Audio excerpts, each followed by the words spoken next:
Тик-так, тик-так. Стук. Дмитрий Титов. Старые часы с маятником, висящие на стене, попадают в поле видимости через вертикальную щель при открытой дверце. Благодаря им мне известно, как долго я нахожусь здесь. Для того, чтобы хоть как-то понять мои ощущения на протяжении всего этого времени, вам придется вообразить самый кошмарный ужас, который вы только способны испытать. А затем умножить его на 3. Почему 3? Столько я сижу в этом проклятом шкафу. 3 чертовых дня. Без еды, без воды, без движений. И без, как мне кажется, сна. Боли в спине и в суставах я уже не чувствую. Впрочем, как и самого тела. Если и была возможность сбежать из этого места, из этого дома, чтобы шкаф не стал моей могилой, то делать это надо было раньше. Вряд ли сейчас я смогу сделать хоть шаг. А тем более сделать это бесшумно. Только так у меня был шанс. Только если не нарушить тишину. Стоит издать хоть малейший звук, я отрываю взгляд от часов и опускаю вниз, на залитый, уже засохший кровью диван, на котором мы 3 дня назад непринужденно сидели, выпивали, смеялись. Это было новоселье. В тот вечер нас было 5. Кирилл со своей женой Алисой, Марина и Ник, которые встречались. Я был единственный без пары. Серьезно, ребят? Помню, как в прошлом году мы отправились на ночную рыбалку. Ты помнишь? Я посмотрел на Кирилла. Не продолжай. Он с улыбкой закатил глаза. Так, рассказывай. Алиса, сидевшая у него на коленях, заинтересованно наклонилась вперед. Ребята, насколько мне известно, давно хотели поменять свою трешку на собственный дом. Но для всех нас было сюрпризом, что они наконец решились. Мы разбили палатку. Но сначала все как обычно. Рыбалка, пиво. И вот легли мы спать. Не знаю, сколько времени прошло с того момента, как я уснул. Проснулся я от того, что Кирюха меня в плечо толкает. Ну, я поднялся, фонарь зажег, смотрю, а он бледный весь и дышит так, словно призрака увидел. Там, говорит, ходит кто-то. Я прислушался. Да вроде не слышно ничего. А он: сходи, проверь. Нашел мамочку. Ну, вышел я из палатки. Фонарем посветил. Смотрю, в метре заяц сидит. Не шевелится. И на меня смотрит. В этот момент Кирилл тоже из палатки решил вылезти. Только он голову на свежий воздух высунул. Заяц как драпанул. Под ним аж ветки захрустили.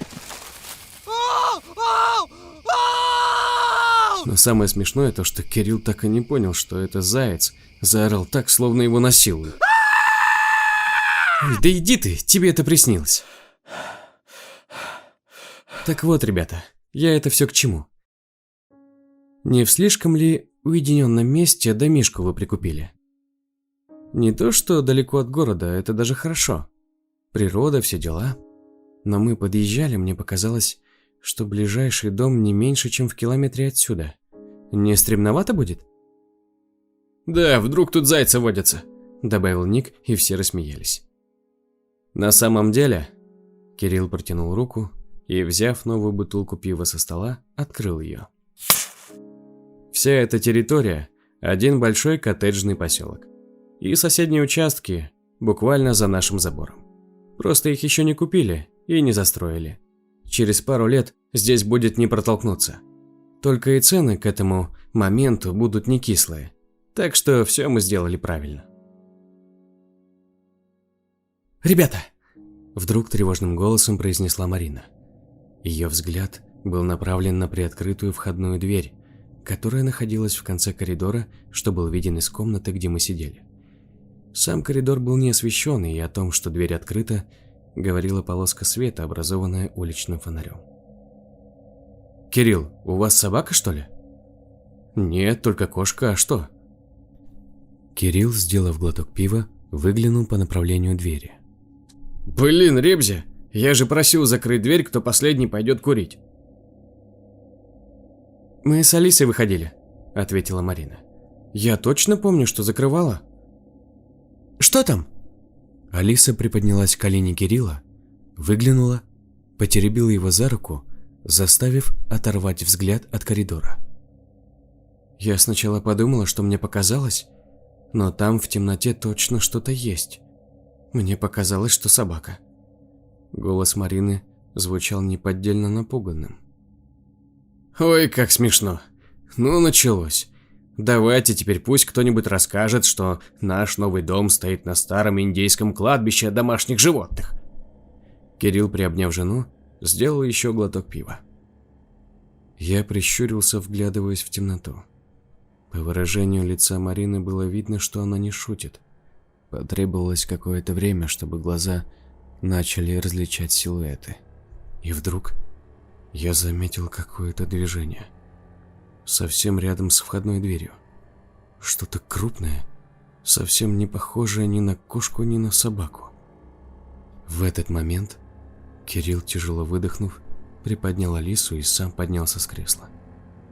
«Пойду закрою». Что случилось с Кириллом, мы не увидели. Только слышали, как он, зайдя в коридор, сначала шарился там какое-то время. Затем застыл на мгновение, а после заорал так, что у меня, да и у всех нас, кровь застыла в жилах. Раздался хруст, и его крик оборвался. Никто из нас еще не понимал, что происходит, но, думаю, каждый в этот момент догадался, что случилось что-то страшное. Из мрака коридора вдруг к нам в комнату по полу медленно затек кровавый ручей. Алиса истошно заорала. Она закричала так громко и звонко, что этот крик до сих пор звенит в моих ушах, в моей голове. И чем дольше я сижу в этом шкафу, тем он все больше кажется настоящим. Наверняка я схожу с ума. Алиса умерла. В отличие от Кирилла, что произошло с его женой, видели все. Я сидел напротив на стуле и видел все в мельчайших деталях. Тварь спокойно вползла в комнату, не замечая никого, кроме Алисы. Ее крик затих также с раздавшимся хрустом. Теперь стало понятно, что это звук ломающихся костей. Тишину нарушило постукивание длинных серых пальцев без ногтей по полу. Тварь озиралась по сторонам. У нее не было глаз. Она вращала головой и вдруг поднесла свои руки к отверстию на том месте, где у людей располагаются уши. Я понял, что тварь прислушивается. Ник не выдержал и всхлипнул. Я и представить себе не мог, что человеческое тело может рваться, словно мокрый лист бумаги. В моей голове мелькнула мысль, что нужно бежать, но Марина опередила меня и тем самым дала мне бесценный урок, благодаря которому я все еще жив. Она, поднявшись со своего места, рванула к выходу, но не успела даже покинуть комнату, а я продолжал просто сидеть, оцепенев от ужаса, вцепившись руками в собственные колени, ожидая, что тварь сделает со мной то же самое, что и с моими друзьями. Но я не издавал ни звука. Не потому что не хотел, а потому что просто не мог. Не мог даже пошевелиться. И тварь не услышала меня. Она передвигалась по комнате какое-то время, постоянно постукивая длинными худыми пальцами по стенам, по полу, по окнам. Она словно знала, что в комнате есть еще один человек. Искала, но не могла найти. А потом существо вышло, выползло из комнаты. Я слышал его по скрипу пола на втором этаже. Слышал в комнате за стеной. Этот стук пальцев по всем поверхностям, до которых она дотрагивалась. Не помню, как я нашел в себе силы подняться и забраться в этот шкаф. Каким-то образом мне удалось сделать это бесшумно. Это довольно старый шкаф, и, наверное, мне повезло, что он не заскрипел. Хотя тогда я был бы уже мертв, и этот кошмар закончился бы для меня. На протяжении почти всего времени, что я сижу здесь, в моей голове вспыхивают какие-то идеи, как выбраться. И каждый раз, смотря на кровавую кашу в центре комнаты, я оставался ждать. Сам не знаю чего. Сначала я надеялся, что настанет утро и с восходом солнца существо сгинет. Но ночь закончилась. Оно не ушло. Оно вернулось в комнату. И мне стал понятен смысл этих зверствований. Из шкафа я смог разглядеть происходящее лишь мельком. Но и этого мне хватило. Оно, как делает эта змея, растягивало свой рот, заталкивая в него кусками моих друзей. Оно насыщалось. Промелькнула надежда, что существо покинет дом, когда кончатся тела. Что, если я буду сидеть тихо, то оно решит, что здесь больше никого нет. Но и после трапезы существо осталось. И теперь я точно уверен, что оно знает, что я здесь. И никуда не уйдет, пока не сможет меня найти. На вторые сутки, кроме ужаса и мысли о том, как выбраться, в моей голове поселились и вопросы. Что это за существо? Если говорить про внешность, то оно выглядит громоздко и довольно неуклюже. Немного даже напоминает ждуна, известного в сети персонажа. А тем более, что оно уже 2 дня ждет, пока я выдам себя. От этих мыслей мне стало смешно. Чуть не засмеялся в голос. Еще раз взглянув на месиво в комнате, лишний раз убедился, что я просто схожу с ума. На 3-е сутки я размышлял, как вообще тварь оказалась здесь. Неподалеку лес. Может, оно пришло оттуда? Хвастаясь домом, Кирилл рассказывал про внушительной глубины подвал, что расположен на заднем дворе. Может, оно вылезло из-под земли? Большая, вырезанная узорами стрелка сдвинулась с места и, сделав шаг, указала на римскую цифру 12, располагающуюся в верхней части циферблата. Комната освещается только желтым светом потолочных светильников. Значит, за окном ночь. Закончился 3-й день этой игры в прятки. Голова, сознание, кажется, как и все остальное тело, начинает атрофироваться. Никаких мыслей уже не возникает. Даже страх и ужас начинают отступать, оставляя лишь вакуум.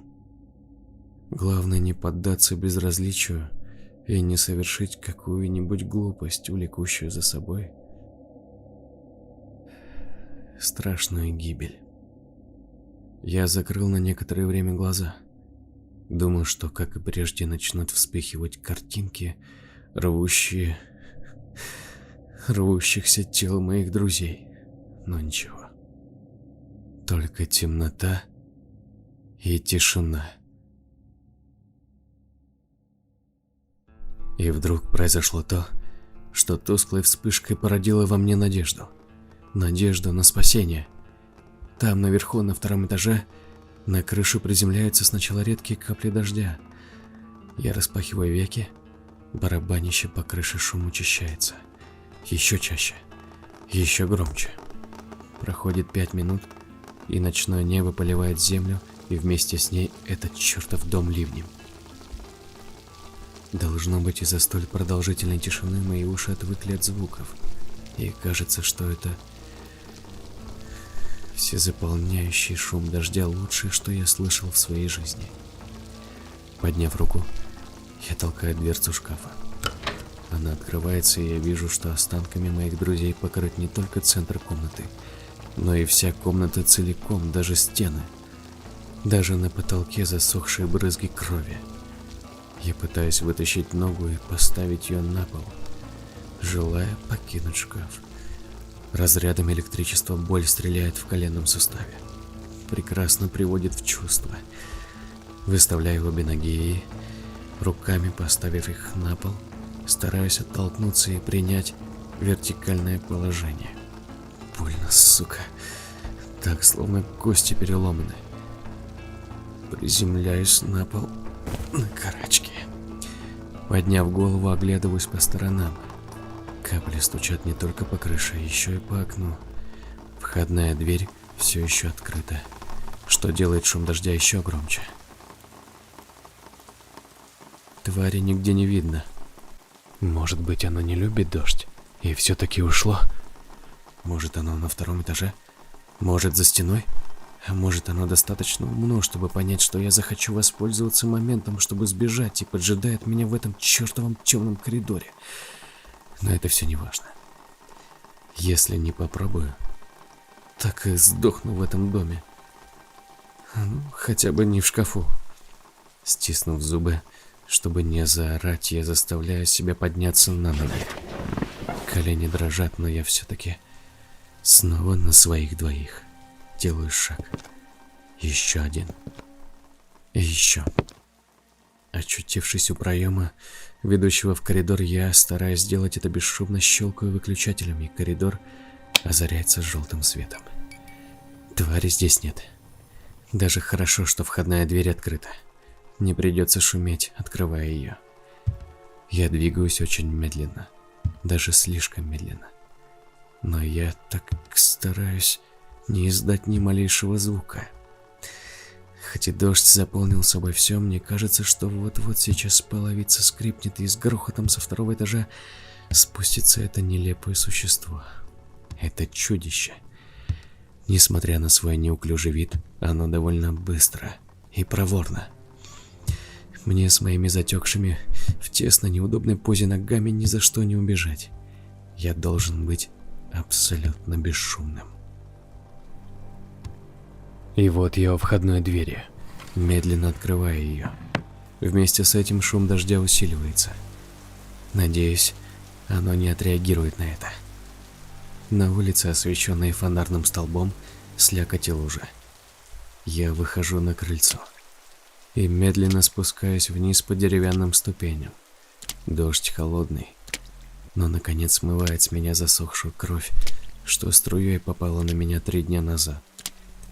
Ступая ногами в носках в грязную лужу. Поскальзываюсь и чуть не падаю, но мне удается сохранить равновесие. Делаю еще несколько шагов вперед. Разворачиваюсь и окидываю дом взглядом. Свет горит только на 1-м этаже. На 2-м темно. Я вглядываюсь, пытаясь понять, быть может, оно все еще в доме? В какой-то момент мне кажется, что занавеска за стеклом на 2-м этаже даже колышется. Возможно, мне это только кажется. Ни черта не видно. А еще и дождь. Черт с ним. Я продолжаю движение, шлепая по лужам, и удаляюсь от дома. И вот, наконец, входная калитка. Приоткрыта. Хотя я точно помню, что Кирилл закрывал, когда мы вошли. Наверное, существо все-таки вылезло не из подвала. Наверное, и вправду явилось со стороны леса. Плевать. Так даже лучше. Не трогаю калитку. Протискиваюсь в имеющуюся щель и оказываюсь на грунтовой дороге. Вдоль нее дорога через каждые 200 метров освещена фонарными столбами. А дальше вдали вижу плывущие влево и вправо мерцающие желтые и белые огоньки. Это автомобили. Мне бы только добраться до туда. Остановить хоть кого-нибудь и попросить отвезти меня в полицию, в больницу, в церковь, куда угодно, лишь бы подальше от этого дома, от этого проклятого места. Ноги, кажется, немного поразмялись, и ко мне возвращается возможность более уверенно управлять ими. Иду вдоль столбов, по направлению автотрассы. Дождь стучит мне по голове, заливая глаза водой, отчего свет столбов и фар вдалеке расплывается. Шаг. И еще один. Ускоряюсь и начинаю бежать, отчего снова становится больно, но мне плевать, я бегу. Дорога становится ближе. И двигающиеся точки уже делятся на две автомобильные фары. В какой-то момент я оборачиваюсь, еще раз смотрю на дом. Он достаточно далеко. За забором не видно света нижнего этажа, и я могу различить лишь силуэт. Надеюсь, тварь где-то там все еще ходит и ищет меня. Как же я хочу, чтобы в какой-то момент, осознав, что я ей не достанусь, она, сойдя с ума от злости, истошно заверещала. Но сейчас я не выдерживаю и, что есть мощи, начинаю орать. Я молчал 3 дня, и теперь я кричу. Мой вопль из-за дождя только наполовину доносится даже до моих ушей, так что риска, что она услышит его из дома, нет. Я продолжаю бежать к дороге и продолжаю кричать. Вместе с холодными каплями дождя по моему лицу стекают горячие слезы. Я рыдаю, пытаюсь что-то прокричать, какие-то слова, но мне не удается. Получается каша из моего срывающегося рева и эмоций в моей голове. На небе прямо надо мной вспыхивает гроза, на доли секунды освещая пространство вокруг меня. Слева, может, в километре лес, справа поле. Я продолжаю бежать, и шоссе уже совсем близко. Я даже вижу силуэты автомобилей. Следом за вспышкой почти синхронно раздается грохот. Гроза прямо надо мной. Я все еще кричу. Не могу и не хочу прекращать. Замолкаю лишь, чтобы набрать полные легкие воздуха. И снова начинаю истошно орать. Трачу на это последние остатки сил. Наконец, достигаю подъема, ведущего к дороге. До асфальта остается каких-то метров 100, не более. Сил почти нет. Но я точно доберусь до дороги. До спасения. Начинаю подниматься в горку. И продолжаю кричать. Мне даже начинает казаться, что мой крик вперемешку с барабанящим по голове дождем создают некий симбиоз и звучат практически в унисон. Вдруг гроза ударяет прямо передо мной. А может быть и в меня, не знаю. Все вокруг заливается белым светом. Я останавливаюсь на мгновение и вдруг снова начинаю ощущать неприятное, болезненное и знакомое мне ощущение. Белый свет желтеет и начинает сиять неравномерно, а какими-то застывшими во времени вспышками. Эти вспышки редеют и сияют уже не так ярко. Между ними появляются черные пятна. И я, наконец, начинаю понимать, что это за ноющее ощущение. Чувство боли в мышцах и костях и невозможность пошевелиться. Я начинаю понимать, что это свет вокруг меня всего лишь вспышки моего сознания, проецируемые на внутренней стороне моих век. Как только я это понимаю, они моментально исчезают. И я открываю глаза. Я в шкафу. Просто уснул. На меня гигантской волной обрушивается мрак, а вместе с ним и отчаяние. Все, что мне привиделось — дождь, лужи, дороги, фонари, автомобили — всего лишь сон. Почти все. За исключением 2 вещей. Моего крика. Он был настоящим. И барабанящего звука, привидящегося мне дождем. Только это вовсе не дождь. Я поворачиваю голову. Глаза слезятся, размыливая картинку, но я все вижу. Дверь шкафа полностью открыта. Тварь сидит прямо рядом со мной. Она словно смотрит на меня, уставившись тем местом, где, наверное, должны быть глаза, но там только обтянутая кожей небольшая черепушка. Длинными, серыми пальцами обеих рук тварь перебирает по деревянной двери шкафа. Звук и впрямь очень похож на падающие капли. Хитро, Молодец. Существо обмануло мое воспаленное сознание. А может, сознание обмануло само себя? Это уже не важно. Я закрываю глаза и отворачиваюсь. Снова вижу дорогу, столбы, огни машин. Так спокойнее. Где-то вдалеке раздается уже знакомый мне мерзкий хруст. Может, тело так сильно затекло, и поэтому я ничего не чувствую. И еще треск, но уже ближе. Я стою посреди этой самой дороги. Фонарные столбы тухнут один за другим, приближая темноту ко мне. Раздается какой-то рвущий звук совсем близко. Ощущаю вибрацию в своей груди. И в этот момент тухнет последний фонарь, под которым я сплю. Проносится последняя мысль в моей голове. В шкафу, оказывается, было предостаточно света. Потому что сейчас стало действительно темно. Стук. Дмитрий Титов. Текст читал Никита Моисеев. Саунд-дизайн Аяшев Сакен Аниомния. Выражаем особую благодарность за работу над проектом Дмитрию Пирову, Полине Шариковой, Дмитрию Выросткову,